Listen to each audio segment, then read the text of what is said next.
2024 लोकसभा चुनावों से पहले देश की राजधानी दिल्ली की सड़कों पर सियासी संग्राम जो है वो देखने को मिला।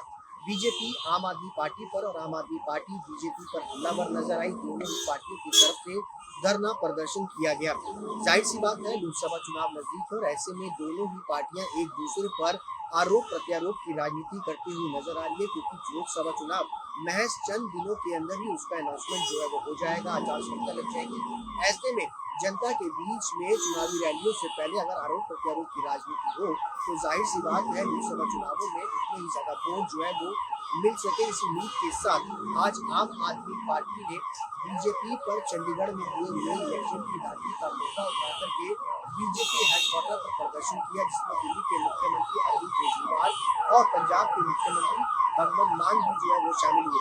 हालांकि पुलिस ने उनको प्रदर्शन की इजाजत नहीं दी, लेकिन पार्टी दफ्तर में जमकर मुख्यमंत्री अरविंद केजरीवाल और भगवंत मान ने बीजेपी पर हमला किया। तो वहीं दूसरी तरफ आम आदमी पार्टी के ऊपर बीजेपी भी हमलावर है। शराब नीति घोटाले को लेकर के बीजेपी के कई नेताओं ने आज मुख्यमंत्री अरविंद केजरीवाल पर सवाल खड़े किए कि आखिरकार जो शराब नीति का मामला है उस पर ईडी यानी प्रवर्तन निदेशालय की तरफ से 5 नोटिस जो है वो सर्व किए गए हैं। मुख्यमंत्री उन सवालों से आखिर क्यों बच रहे हैं? शराब नीति में अगर घोटाला हुआ है, दिल्ली के 2 मंत्री जो है सांसद है वो शराब नीति घोटाले में ईडी की हिरासत में है, जेल में है, और ऐसे में मुख्यमंत्री सवालों से क्यों बच रहे हैं?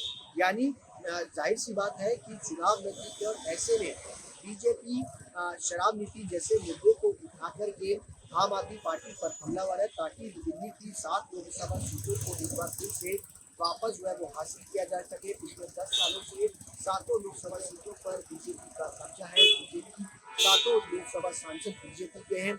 आम आदमी पार्टी इस वक्त इंडिया अलायंस के साथ है, कांग्रेस के साथ गठबंधन करके दिल्ली के 7 लोकसभा सीटों में से कई सीटें जो है वो आपस में मेलजोल करके ले सकती है। लेकिन इस सियासी संग्राम में जाहिर तौर पर अगर देखा जाए तो दोनों ही पार्टियां एक दूसरे पर पीछे उछालती हुई नजर आ रही है, आरोप लगाती हुई नजर आ रही है, भ्रष्टाचार से लेकर के गांधी से लेकर के। आप तस्वीरों में देख सकते हैं कि बड़ी संख्या में यहाँ पर बीजेपी और आम आदमी पार्टी के कार्यकर्ता इकट्ठा हुए, पोस्टर फैसले हुए और अब फिलहाल जो है इस रूट को जो है वो खोला गया है। लेकिन जाहिर सी बात है, जिस तरीके से सियासी संग्राम चुनावों से पहले दिल्ली की सड़कों पर देखने को मिल रहा है, आने वाले दिनों में सियासी संग्राम और तेजी के साथ देखने को मिलेगा। आरोप प्रत्यारोप की राजनीति तेज होगी, क्योंकि लोकसभा चुनाव नजदीक और ऐसे में पर आरोप प्रत्यारोप करेंगे उतना ही फायदा चुनाव में होगा। शायद यही वजह है कि जनता के बीच जाकर के इस तरीके के मुद्दे उठा करके दोनों ही पार्टियां दिल्ली की सत्ता हासिल करने की कवायद में लग गई है। कैमरा पर्सन अश्विनी हेलन के साथ सुशांत।